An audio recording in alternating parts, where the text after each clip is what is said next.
ඔබේ ජීවිත ගමන පහසු කරවන ජීවිතයට ලස්සන දේවල් එකතු කරන ඔබත් එක්ක ඒ ගමන බොහොම සහයෝගයෙන් ආදරෙන් එක්කගෙන යන අලුත් වැඩක්.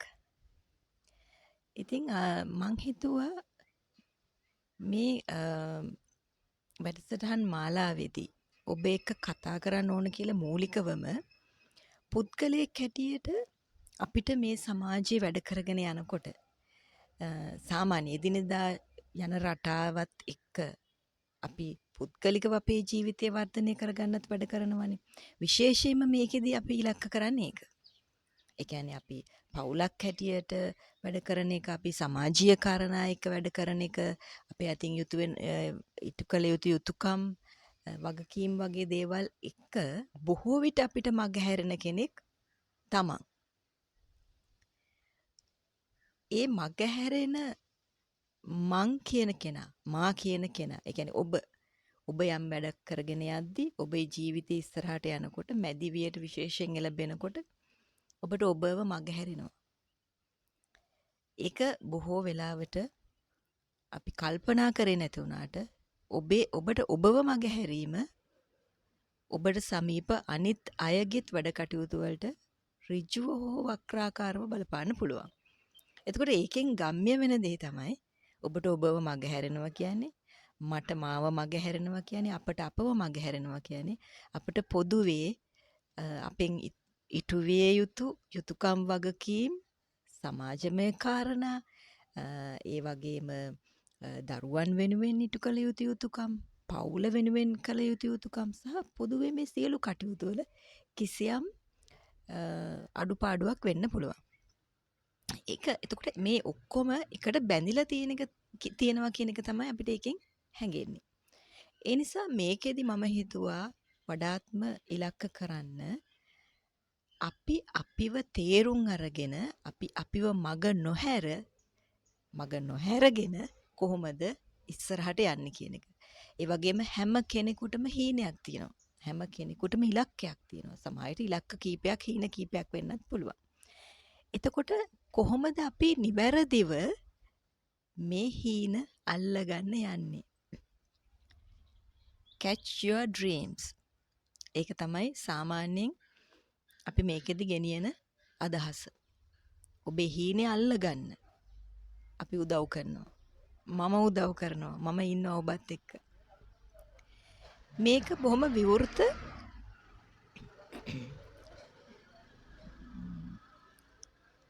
white TV නමින්ම, කියන්නේ white කියලා කිව්වහම අපිට ඇති වෙනවනේ කිසියම් පිරිසිදු පහන් හැඟීමක්.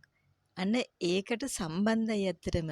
ඒ වචනාතෙන්ම white TV කියන්නේ අපිට හරීම පියෝලි. ඒ කියන්නේ අපිට හරි අව්‍යාජව, අවංකව, බොහොම විවෘතව අපේ අදහස් කතා කරන්න පුළුවන් තැනක් බවට පත් කරගන්නයි මට ඕන. මේකෙදි කාන්තාවන් කියලා මේ ටිකක් අපි එක පැත්තකට කොටු වෙනවද කියලා කෙනෙකුට මේ අදහසක් එන්න පුළුවන්. එහෙම දෙයක් නැහැ. කාන්තාව විතරක් ඉලක්ක කරන දෙයක් නෙවෙයි. අතර මගේ නිර්මාණවලදීවත් කවදාවත් මම කාන්තාව කියන කෙනෙක්ව එහෙම විශේෂයෙන් ඉලක්ක කරගෙන නිර්මාණ කරලා නැහැ. මගෙන් සමහරලාට ප්‍රශ්න විදිහට අහලත් තියෙනවා සමහර සාකච්ඡාවලදී. එහෙම නැහැ. අතර මම කියන්නේ මිනිස්සෙක් හැටියට අපි සමාජයේ ජීවත් වෙනකොට අපි මනුෂ්‍යත්වය ආරක්ෂා කරගෙන ජීවත් වෙන්න ඕන. අපි කාරුණික වෙන්න ඕනේ, අපි ත්‍යාගවන්ත වෙන්න ඕනේ, අපි ආදරණීය වෙන්න ඕනේ, අපි අනිකාට උදව් කරන්න ඕනේ, පරිත්‍යාගශීලී වෙන්න ඕනේ, අවංක වෙන්න ඕනේ, අව්‍යාජ වෙන්න ඕනේ. මේ සේරම දේවල් කරන්න පුළුවන්ද කියලා කෙනෙකුට ප්‍රශ්නයක් ඇති වෙන්න පුළුවන්. අපි මිනිස්සුනේ, අපිට එක වෙලාවල් වලට හැංගීම් ඇති වෙනවා, කේන්ති යනවා, තරහා යනවා, ඊර්ෂ්‍යා හිතෙනවා, බය හිතෙනවා, දුක හිතෙනවා. සීලම දේවල් එපා වෙන්නත් පුළුවන්. කඩාවැටීම් වෙනවා. හැබැයි ඒවත් එක්කම අපි ජීවිතේ ඉස්සරහට යනවා. ඒක තමයි ජීවිතය කියන්නේ. ඉතින් මේ සියලුම දේ මෙහෙම වෙනකොට ඒවා හරි ට්‍රැක් එකට දාගන්න එක තමයි අපිට තියෙන අභියෝගය සහ අපි බොහොම බුද්ධිමත්ව කල්පනාකාරීව කරන්න ඕනේ දේ. ඒක ඇත්තටම කල්පනා කරලා බලුවොත් එච්චර අමාරු දෙයක්වත් නෙමෙයි. මං හිතන්නේ අපේ සමාජයේ ඉන්න විශේෂයෙන්ම ඔය සමාජ මාධ්‍ය එක්ක කටයුතු කරනකොට අපිට පේන හුඟක් අය බොහොම බුද්ධිමත්. ඉස්සර ඉස්සර වගේ කවුරුත් මේ මට නෑ බෑ මේ මේක කරන්න තේරෙන්නේ නෑ දන්නේ නෑ එහෙම කිය මේ කනගාටු වුණ කාලේ දැන් ඉවරයි. දැන් අලුත් දේවල් හොයාගන්න ඕනෑ තරම් අවකාශ තියෙනවා. ඉතින් ඒ අතරේ තාමත් තව කෙනෙක්ගේ උදව් බලාපොරොත්තු වෙන අයත් ඉන්නවා. ඒ වගේම අපි සමහර වෙලාවට සියලුම දේ දැනගෙන හිටියත් හරි ක්‍රම දැනගෙන හිටියත් යම් දෙයක් කරන්න අපිට කිසියම් මොටිවේෂන් එකක් ඕනනේ ඒකට. ඉන්ස්පිරේෂන් එකක් ඕනනේ, මොටිවේෂන් එකක් ඕනනේ. අපිට තල්ලුවක් ඕනනේ යමක් වැඩක් කරන්න සමහර වෙලාවට. අන්න ඒක වයිට් ටීවී එක ඔබ හිටියොත් ඉස්සරහට ඔබට දැනේ අමුතුම ශක්තියකින් ජීවිතය ඇතුලේ නැගී හිටින්න ඔබට හැඟීමක්, අලුත් අදහසක්, අලුත් ශක්තියක් දල්ව ගන්න හැකියාව මේ තුලින් ලැබෙනවා කියලා. ඉතින් ඒ සියලුම දේවල් එක්ක බලාපොරොත්තු වෙනවා ඉඩ ලැබෙන හැම විටම ඔබත් එක්ක එකතු වෙලා වයිට් ටීවී මේ කාලපරාසය තුල බොහෝ දේවල් කතා කරන්න. අද මට හිතුණා කතා කරන්න ඕනි කියලා වැදගත් වෙයි කියලා. දැන් මේ ගැන නිතරම වගේ කතා කරනවා. විශේෂයෙන් ওই සමාජ මාධ්‍ය ප්‍රචලිත වුණාට පස්සේ ওই ටොක්සික් පීපල්ස් කියන වචනය නිතර ඔබට ඇහිලා ඇතිනේ. විෂ සහිත මිනිස්සු විෂ සහිත මිනිස්සු හැමතැනම ඉන්නවා. විෂ සහිත මිනිස්සු සමාජයේ ඉන්නවා. වඳුරෝ ඇවිල්ලා. අර ඈත තියෙන කොස් ගහේ ඉන්නේ. වඳුරු 20ක් 30ක් විතර සමහර වෙලාවට. මේ ළඟ තියෙනවා අර මේ ලොකු කැලයක්. හරි ලස්සනයි. මම හිතන්නේ තපෝවනයේ තියෙනෙත් ඒ හරියේ. මේ ඒ කැලේත් එක්ක තියෙන අර ඒ පරිසරයේ අර සත්තු ගොඩක් ඉන්නවා තාම. ඔය වඳුරු රංචුව මේ ඒ කැලේ තමයි ගොඩක් වෙලාවට මම හිතන්නේ මට කවුරු හරි කිව්වා මේ සුපර් මාකට් එකකදී කොහේ හරි බඩු ගන්න ගිහපු වෙලාවක කවුරු හරි හම්බෙච්ච කෙනෙක් මේ ওই වඳුරු රංචුව ඉන්නේ ওই කැලේ කියලා. ඊට පස්සේ හැබැයි සමහර වෙලාවලට මේ අපේ වහලවල් උඩින් දුවනවා මේ හරිය දුවනවා. එහෙම සමහර වෙලාවට කරදරයක්. නමුත් ටොක්සික් පීපල් තරන්නම් මොන සතෙක්ගෙන්වත් මිනිස්සුන්ට බාධාවල් වෙන්නේ නැතුව ඇති. ඒ තරම් මිනිස්සු කඩාවට්ටන්න පුළුවන්, මිනිස්සු නැති කරන්න පුළුවන්, මිනිස්සු විනාශ කරන්න පුළුවන්. ජීවිත බව විනාශ කරන්න පුළුවන් ඇත්තටම. ওই විෂ සහිත මිනිස්සු හින්දා. ඉතින් ඒ නිසා ඒක ඇත්තටම සුළුවෙන් සැලකිය යුතු කාරණයක් නෙවෙයි. සමහර වෙලාවට කෙනෙක් කියන්න පුළුවන් හොඳ මිනිස්සු කියලා විතරක් જાතියක් නෑ සමාජයේ හැම જાතියකම මිනිස්සු ඉන්නවනේ. එතකොට ඒ අයත් එක්ක වැඩ කරන්න ඔබ ඉගෙන ගන්න ඕනේ. ඉතින් ඔය ඒගොල්ලන් එහෙම හිටපු ආවේ ඔබේ වැඩ ඔබ කරගෙන යන්න කියලා. ඒ වුණාට විෂ සහිත මිනිස්සු හරියට හඳුනාගෙන වැඩ කරන්න අපි මේ අවස්ථාව හදාගත්තේ නැති වුණොත් ඒක සමහර වෙලාවට අපේ වැඩවලට ලොකු හානියක් කරන්න පුළුවන් ඒ අයට. ඒ නිසා මේ ඒක මං හිතන්නේ හොඳට පැහැදිලිව කතා කරලා අපි යම් කිසි මේ අර සමහර ටෙක්නික්ස් ඒවයි පාවිච්චි කරන්න ඕනේ. ඒ අයත් එක්ක වැඩ කරන්නේ කොහොමද? මොකද හේතුව දැන් මේ විෂ සහිත මිනිස්සු සමාජයේ හැමතැනම ඉන්නවනේ. රැකියා ස්ථානයේ ඉන්න පුළුවන්, අසල්වාසීන් හැටියට ඉන්න පුළුවන්, සමාජයේ ඉන්න පුළුවන්. අපි తాවකාලිකව හෝ ස්ථිරව වැඩ කරන තැනක ටොක්සික් මිනිස්සු ඉන්නවනම් ඉතින් අපිට මිනිස්සුගේ බලපෑම එනවනේ. එතකොට අපි ප්ලෑන් කරන වැඩක් සමහර වෙලාවට ඒ අයට පුළුවන් ඒක මේ කඩාකප්පල් කරන්න. ඒ නිසා විෂ සහිත මිනිස්සු හඳුනා ගැනීම සහ ඔවුන් එක්ක කටයුතු කිරීමේ අර මේ කියන්නේ ශක්්‍යතාව ස්කිල් එක කියන්නේ. ඒකත් ස්කිල් එකක්. සමහරුන්ට කියන ඔයාට නම් ඕන කෙනෙක් එක්ක වැඩ කරන්න පුළුවන් නේද කියලා අපි සමහරුන්ට කියනවනේ. අන්න ඒකත් ඒ ස්කිල් එකේ එකක් කෑල්ලක් තමයි. එහෙනම් අපි කොහොමද මේ මිනිස්සු හඳුරගන්නේ? මං හිතන්නේ ඒක නම් ඔබ දන්නවා ඇතිනේ. විශේෂ සහිත මිනිස්සු හඳුනා ගැනීම ගැන විශේෂයෙන් කියන්න ඕනේ අපිට එන අපි සාමාන්‍ය කතා බහකට ගියත් අපිට එන අනිත් කෙනාගේ ප්‍රතිචාරය අපි බලාපොරොත්තු වෙනවනේ සාමාන්‍යයෙන්. ඉතින් සාකච්ඡාවක් අදහස් උමාරු කර ගැනීමක් තියන්න බෑනේ අනිත් කෙනා අදහස් දක්වන්නේ නැත්තම් නේද?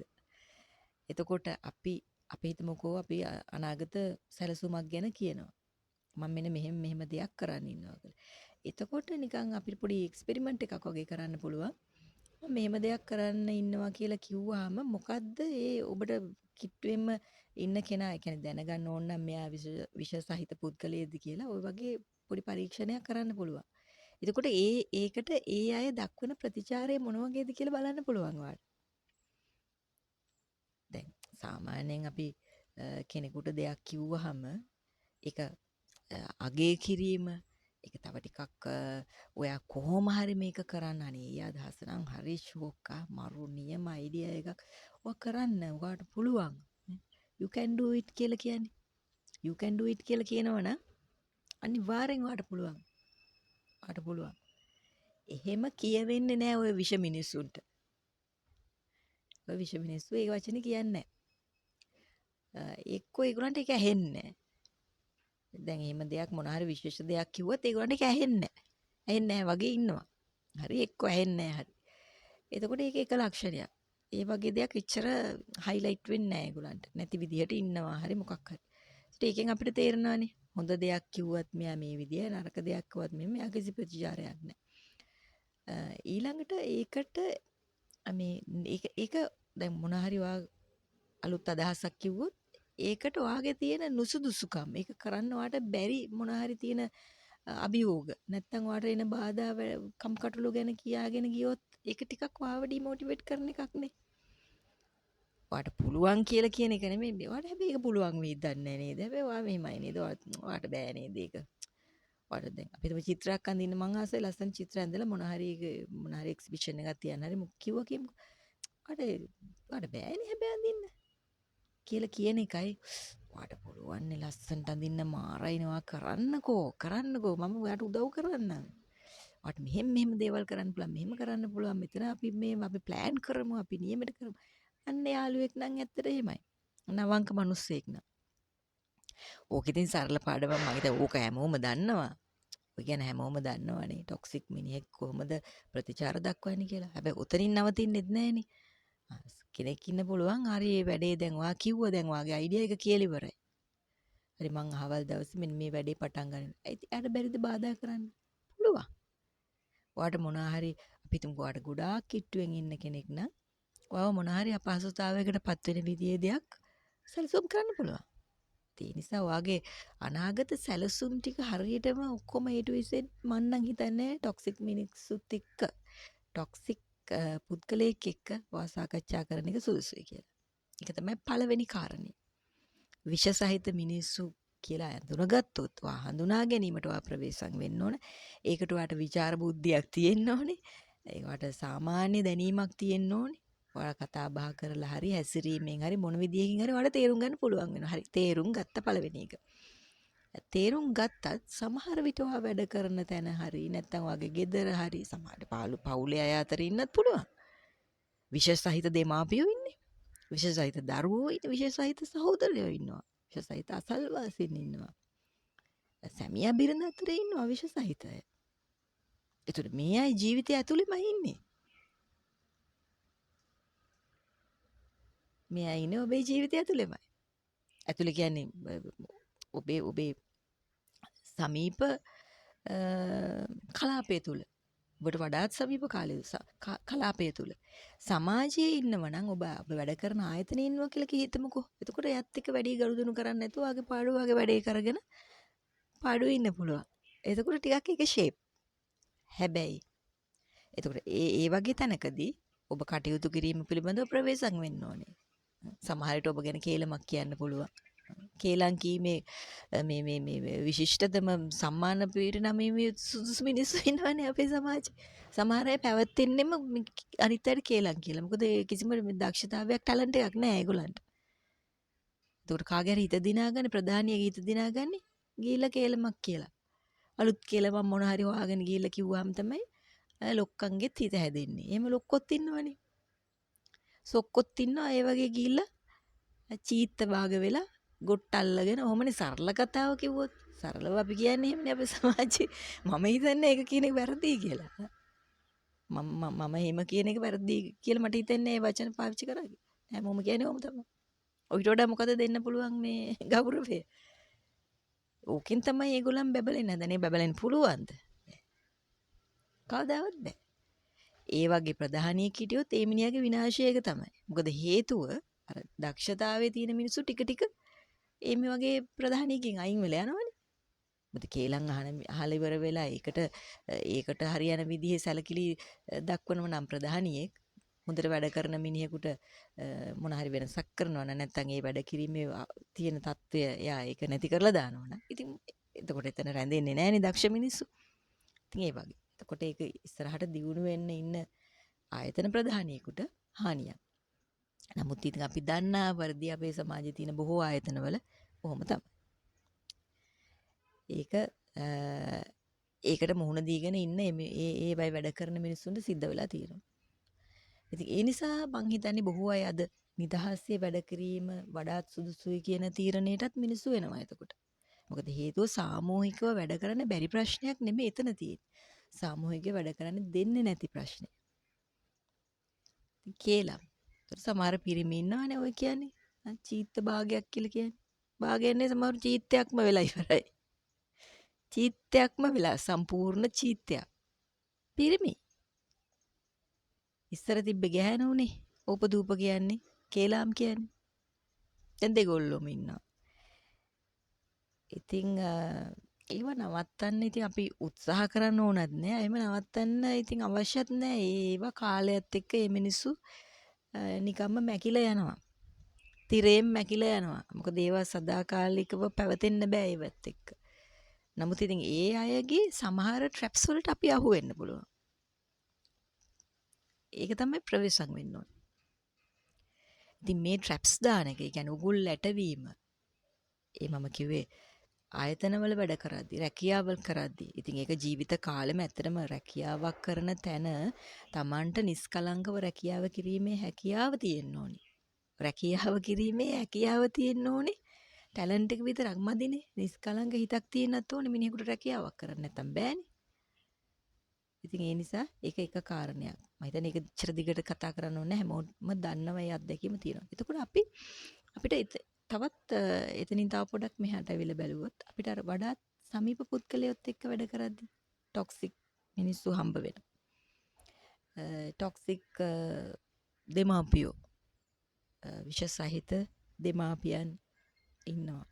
විෂ සහිත දරුවෝ ඉන්නවා. එතකොට මේ දෙගොල්ල හරීම සංකීර්ණයි ඒක. මොකද දෙමාපියන් සහ දරුවන් අතර තියෙන බැඳීම එක්ක මේක කොහොමද අපි වෙන් කරගන්නේ? මගේ අම්මා තාත්තා ටොක්සික් මිනිස්සු කියලා දරුවෙකුට කියන්නත් අමාරුයි. එහෙම කියන්න ලැබෙන එකත් සුදුසු දෙයක් නෙමෙයි, හොඳ දෙයක් නෙමෙයි. නමුත් අපි දන්නවා එහෙම තියෙනවා. එහෙම ඕනේ තරම් තියෙනවා. එතකොට ඒකේ තියෙන අතිශය භයානක කාරණේ තමයි විෂ සහිත දෙමාපියෝ එක්ක ඉන්න පුංචි දරුවෙක් අපි හිතමුකෝ. එතකොට ඒ ළමයිගේ අනාගතය එයා දන්නේ නැත්තම් ටිකක් ලොකු වෙලා වැඩිහිටියෙක් කියන්නේ වැඩිහිටි වයසට වගේ එනකොටනේ යාට සමහර විට මේගොල්ලන් ටොක්සික් කියලා තේරෙනවා ඇත්තේ. අන්න එතකොට තමයි ඒකේ අර බලපෑම යාට තේරෙන්න ගන්න. එතකොට සමහර විට ඒ දෙමාපියන්ගෙන් ඒ ළමයට අයින් වෙලා තමන්ගේ වැඩ ටික පාඩුවේ කරගන්න හැකියාව හදා ගන්න ඕනේ හැබැයි. මොකද ඉතින් දෙමාපියන්ගෙන් යැපෙන ළමයෙකුට අමාරු වෙන්නේ තනියම ජීවත් වෙන්න. එතකොට අම්මට තාත්තා සමහර අපි දැකලා තියෙනවානේ අම්මා තාත්තේම ළමයින්ව විවිධ දේවල් වලට තමන්ගේ ඒ කියන්නේ දරුණු අදහස් ක්‍රියාත්මක කරන් සමහර විට පාවිච්චි කරනවා. එහෙම නැතත් මං කියන්නේ එහෙම නරක විදිහට දඬුවම් කිරීම වුණත් ළමයෙකුට අවවාදයක් දෙන එක, ළමයෙක් හදාගන්න එක, යව ආදරෙන් බලාගන්න එකයි විෂ සහිතව ඒ දරුවව මේ පාලනය කරන එක අතර ලොකු වෙනසක් තියෙනවනේ. ඉතින් මේක තේරුම් ගත්තත් බාහිර කෙනෙක් කොහොමද ඒ දරුවට උදව් කරන්න සම්බන්ධ වෙන්නේ? ඒක හරි අමාරුයි. ඒකයි මම කිව්වේ ඒක හරි සංකීර්ණයි කියලා.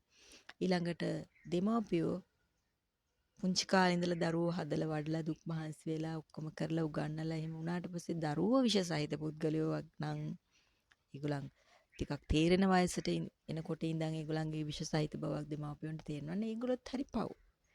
මොකද ඒ අය ආදරෙන් දරුවෝ හදලා එයාටත් මේක එකක් දරුවෝ ඈත් කරන්න බැරි වීම සමහර විට ඒගොල්ලන්ට ඈත් වෙලා ජීවත් වෙන්න බැරි වෙන්න පුළුවන්. අසරණ වෙලා ඉන්න පුළුවන්. ඉතින් එතකොට ඒ විෂ දෙමාපියෝ විෂ දරුවෝ අතර ඒ ප්‍රශ්නේ එනවා. එතකොට දරුවෙක්ගේ අනාගතය සම්පූර්ණයෙන්ම වගේ විනාශ කරන්න පුළුවන් අම්මා තාත්තා විෂ සහිත නම්. ඉතින් ඒක ඒ වගේ සංකීර්ණ කාරණයක්. ඒ වගේමයි සැමියා බිරිඳ අතරේ විෂ සහිත බව තියෙනවා. එතකොට සියුම්ව සමහර විට බිරිඳකට පුළුවන් තමන්ගේ සැමියාගේ දියුණුව හරි ඔහුට තියෙන අවස්ථාවන් නැති කරන්න හරි ඔහුගේ ඒ කියන්නේ ඔහුගේ ජීවිතය සම්පූර්ණ කණපිට හරවන්න පුළුවන් විෂ සහිත බිරිඳකට. අයි මනුස්සගේ ඔළුව අවුල් කරලාම දාන්න පුළුවන් සම්පූර්ණයෙන්ම. එහෙම පුළුවන්.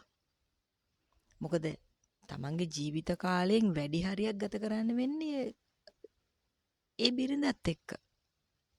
එතකොට එයා විෂ සහිත නම් ඒකේ හානිය ඊටාම වැඩි. ඒක නෙවෙයි සමහර මිනිස්සු නිකන් දැල්විලා මේ බැබලිලා එහෙම ඉඳලා සමහර පුද්ගලයෝ අපිට එහෙම තියෙනවනේ සමාජේ. එකපාරටම මේ මිනිස්සයා සම්පූර්ණයෙන්ම වෙනස් එක්කෙනෙක් බවට පත් වෙනවා විවාහයෙන් ටික කාලයකට පස්සේ. අයි මොකද මේ මිනිස්සට වෙලා තියෙන්නේ? සමහර සම්බන්ධතාවයක් පටන් ගත්තාම පස්සෙත් එහෙම වෙන්න පුළුවන්. මොකද සමහරු අවංකව තමන්ට දැනුණත් මේ මිනිස්සයා විෂ සහිතයි කියලා ඒ සම්බන්ධය නවත්තන්න කැමති වෙන්නෙත් නැහැ. දැන් ටොක්සික් මිනිස්සු ගැන කතා කරනකොට අර පවුල ඇතුලේ ඉන්න පවුල ඇතුලේ අපිට එකට ජීවත් වෙන්න සිද්ධ වෙන අය අතරේ හිටියොත් ටොක්සික් මිනිස්සු. ඒක ලොකු ප්‍රශ්නයක් වෙනවා. මොකද ඒක තමයි මං හිතන්නේ අපිට මේ අර මැනේජ් කරගන්න අමාරුම සිටුේෂන් එක. ඒ කියන්නේ අර කිව්වා වගේ සැමියා හරි බිරිඳ හරි විෂ සහිත පුද්ගලයෙක් නම් සමහර විට ඒක කොච්චර උග්‍ර වෙනවද කියතොත් කෙනෙක්ගේ ජීවිත හානියක් පවා ඒකෙන් වෙන්න පුළුවන්. මොකද ඒක අපි හිතනවට වඩා හරිම සංකීර්ණයි. එකටම ජීවත් වෙන්න සිද්ධ වෙනව නම් එක පුද්ගලයෙක් අනිත් කෙනාට විෂ සහිත නම් ඒ දෙන්නගෙන් එතකොට හිතන්නකෝ එතන ඇති වෙන තත්ත්වය. මේක හොඳ දෙන්නෙක් ඒක හොඳ කියන්නේ මං කියන්නේ අනිකාට උදව් කරගන්න අනිත් කෙනාට ගොඩක් ආදරේ කරුණාවන්ත ත්‍යාගශීලී මේ සේරම ගතිගුණ තියෙන දෙන්නෙකුත් එක්කෙනෙක් විෂ සහිත අනිත් එක්කෙනා ওই වගේ කාරුණික ගොත් තියෙන දෙන්නෙකුත් වුණොත් හිතා ගන්න පුළුවන් අපිට එතන තියෙන පරිසරේ. දැන් චුට්ටක් හුළඟ එනවා. කොණ්ඩේ අවුල් වෙනවා ඒ නිසා. එතකොට ටොක්සික් මිනිස්සු ගැන කතා කරනකොට දැන් ඔය තමන්ට ගොඩක් කිට්ටු අය ගැන අපි කී හිටියේ. දැන් මේ තාම යන්නේ අපි මේ අයව හඳුනා ගැනීම ගැනනේ. හඳුනා ගැනීම සහ ඒකට කොහොමද අපි ප්‍රතිචාර දක්වන්නේ කියන එක. ඒතර හඳුනා ගැනීම හරිම වැදගත්. මොකද හඳුනාගත්තොත් විතරයි අපිට ඒක පාලනය කරගන්න පුළුවන්. එතකොට මේ පවුල ඇතුලේ ඉන්න අයගෙන් ටොක්සික් කියන්නේ විෂ සහිත අය ඉන්නවනම් එතකොට අපිට ගොඩක්ම සැලකිලිමත් වෙන්න සිද්ධ වෙනවා. අපේ සමහර වෙලාවට අපි කරන්න හිතාගෙන ඉන්න දේවල් අපේ ඉලක්ක අපි සැලසුම් කරන දේවල් ටිකක් ඒවා සාකච්ඡා කිරීම ගැන අපිට ආපහු හිතන්න සිද්ධ වෙනවා. එතකොට ඒ ටික තමයි ඇත්තටම හඳුනා ගැනීමේදී අපිට වැදගත් වෙන්නේ. පොදුවේ ගත්තාම විෂ සහිත මිනිස්සු හඳුනා ගැනීම කියන එක තමයි මේක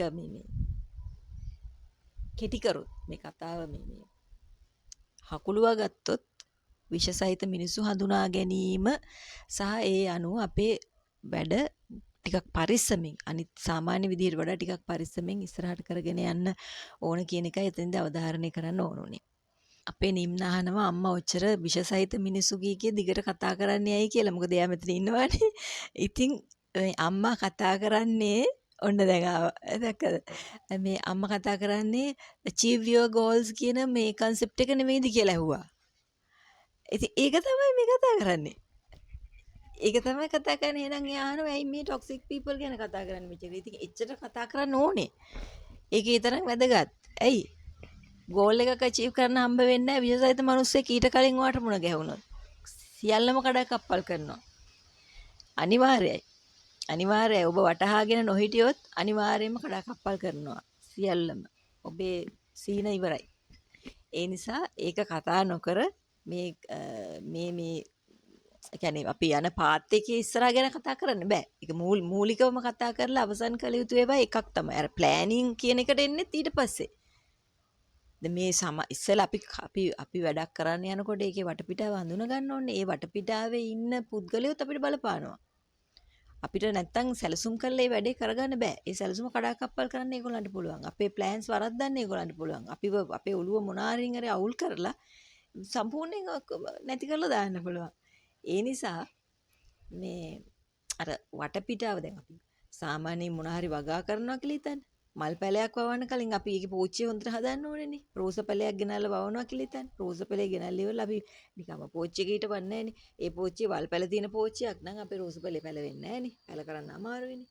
ඒකේ මොන හරි මේ එහෙම නැත්තම් මොන හරි පුස් හරි මොන හරි විස බීජ මොන හරි ඇඳිලා තියෙනවා නම් රෝස පැලේ මුලදීම මේ විනාශ වෙලා යන්න පුළුවන්. ඒ නිසා රෝස පැලය පැල කිරීමට කලින් අපි ඒ පෝච්චිය හදන්න ඕනේ. ඒ වටපිටාව හදන්න ඕනේ. ඊට පස්සේ තමයි හරියට පෝර දාන්නේ කොහොමද? හරියට වතුර දාන්නේ කොහොමද? බලාගන්නේ කොහොමද? මල් පිපෙන්නේ කවදද? නේද? ඒවා කතා කරන්නේ ඊට පස්සේ. මෙතන සැපයි. හුලං එනවා හොඳට. හුලං එනවා හරි සැපයි මෙතන. එතකොට ඊට පස්සේ ඊළඟට අපි අවධානය යොමු කරන්න ඕනේ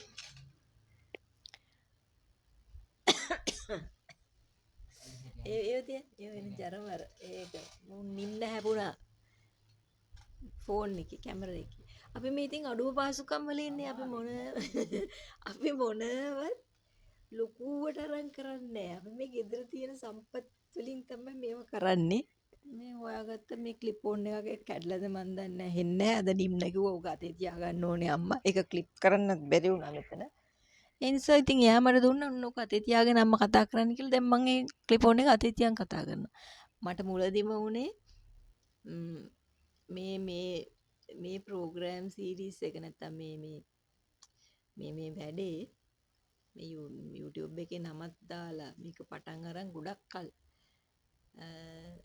මේකේ මේ YTV කියන ලස්සන නම දුන්නේ නම් අපේ ಭಾರತೀಯ අය ಭಾರತೀය වීරසිංහ ඒ නම් කොහෙන් එනවද දන්නේ නැහැ ඉතින් අනේ මන් දන්නේ දිව්‍ය ලෝකෙන් එනවද කියලා අහන්න ඕනේ මන් දැසක් ඒවා කොහෙන්දනේ වාට ඔය නම් එන්නේ අනේ මන් දනන්ගේ හිටපු ගමන් එනවනේ සමහරවිට මම බත් කකා ඉන්නකොටත් එනවා සමහරවිට පාරේ ඇවිදන් යනකොටත් එනවා බස් එකේ වාඩිලා යනකොටත් එනවා ලස්සන නම් එනවා උන්තරන් ඒවා ඇවිල්ලා මැකිලත් යනවලු දැන් මම මේ කම්මැලි කියලා කිව්වහම ඒ කියන්නේ මම මට මොන හරි YouTube වැඩක් කරන්න කියලා කිව්වහම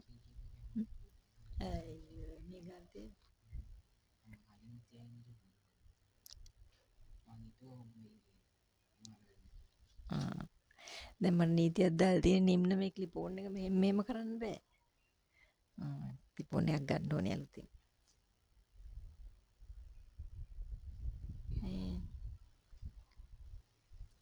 මොකද්ද මං කියන්න ගියේ මේ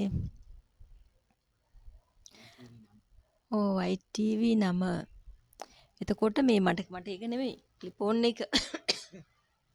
ඒක නෙමෙයි මට ක්ලිප් ඕන් එක කිව්වහම මතක් වුණේ මේ ಭಾರತೀಯ අයත් කාලයක් තිස්සේ ඒගොල්ලන් හැමෝම එතකොට අපේ විහංග මල්ලි ඒ මට ගොඩක් කිට්ටු අය ගොඩාක් දෙනෙක් මේ YouTube වැඩක් පටන් ගන්න කියලා ගොඩාක් දැන් අවුරුදු 5කට කලින් ඉඳන් මට මාර කම්මැලි ඇත්තට මේක හේතුව මේ ක්ලිප් කරගෙන මේ ක්ලිප් ඔන් මයික්ස් ක්ලිප් කරලා ප්‍රෝග්‍රෑම්ස් කොච්චරක් මම කරලා ඇද්ද ඉතින් මට එහෙම කතා කරලා ඇත්තටම ඒක කාලයක් ඒක කරලා දැන් ඇති කියලා මං අයින් වුණාට පස්සේ ආයෙත් ක්ලිප් ඔන් අරගෙන මට කතා කරන්න තමයි මේගොල්ලන් සෙට් කරේ ඔන්න කොහොම හරි බෑ කීකේ ඉඳලා දැන් පටන් ගත්තා වැඩේ ඒ වුණාට ඉතින් මේ YTV නමට වගේම මේ වැඩේට මං ආසයි මොකද මට දැන් සමහරලාට මට හිතෙනවා නෑ නිශ්ශබ්දවම ඉන්න ඕනේ මගේ පාඩුවේ වැඩක් කරගෙන ඉන්න ඕනේ. දැන් ඔය එක එක YouTube වැඩයි මොනාරි වැඩක් පටන් ගත්තොත් දිගටම මට ඕක කරන්න වෙනවනේ. ඊට පස්සේ ඒ වගේ වෙයි මොකකවත් මං හිර වෙන්න දැන් ආස නෑ. මොකද මට ඕන හරීම ෆ්‍රී ලයිෆ් එකක් ගත කරන්න. හරි නිදහස තියෙන්න ඕනේ. දැන් අර කාලසටහනක් එක්ක කාලයක් වැඩ කළා. අර හරියටම ටයිම් එකට ඉන්න ඕන වැඩ ගොඩාක් කරලා. නිවුස් කියන එකේ ඉඳන් ටෙලිවිෂන් ප්‍රෝග්‍රෑම්ස් ගිහම ඉතින් හරියටම තප්පරෙට එතන ඉන්න එපා. ඒකට ඒක අවුරුදු ගාණක් කළා. ඒකට හෝම්වර්ක් කළා. ඒවට සූදානම් වෙලා එහෙම කාලයක් ගෙවලා ඊට පස්සේ මට අර ලොකු බ්‍රේක් එකක් ඕන වුණා. බ්‍රේක් එකක් ඕන වුණා කියන්නේ ඊට පස්සේ මම ලියන්න පටන් ගත්තා මේක හරි ෆ්‍රීඩම් තියෙන එකක්. මේ ඉතින් දැන් ඔන්න ආයෙත් ඉතින් මේක පටන් ගත්තා. හැබැයි මේක ඒකයි මම නිම්නට කිව්වේ. නිම්න තමයිනේ මගේ හැම වැඩේටම මගෙත් එක දැන් ඉන්නේ ගොඩක් ළඟ. මම කිව්වේ නෑ මේක අපි හරිම නිදහස්ව කරමු. ඔය එක එකව ගේන්න නම් යන්න බෑ මට කියන්න එපා බඩු ගේන්න යන්න කියලා අර කැමරා ඕන මේවා ඕන ඒව නෙමෙයි. ඔය ගෙදර තියෙන මොනවායින් හරි අපි මේක කරමු. පොඩ්ඩක් නිකන් සරල විදියට කරමු බේසික් දේවල් වලින්. අපි බලමු ඒකෙත් මිනිස්සු බලනවද කියලා. එහෙම කියලා. ඉතින් මේ වැඩේට ආසයි ඇත්තටම මම. අනිත් එක මට සමහර වෙලාවට හිතෙනවා මේ ඔය යමක් කිව යුතු මාතෘකා සමහර කාලවලට එනවා. ඉතින් එතකොට මට හිතෙනවා එතකොට මම කතා නොකර ඉන්න එකේ වගේ වෙලාවක මම කතා කළ යුතුයි කියලා හිතෙන තැන් ඕන තරම් ඇවිල්ලා තියෙනවා. චූටි දෙයක් හරි මගේ අදහසක් කියනවා මට එහෙම සමාජ වගකීමක් තියෙනව නේද කියලා. සමහර ඉෂුස් ගැන. ඉතින් ඒකින්ද මේක පුළුවන් විදියට දිගට කරගෙන යමු නේද? එහෙම කරමු. බලමුකෝ.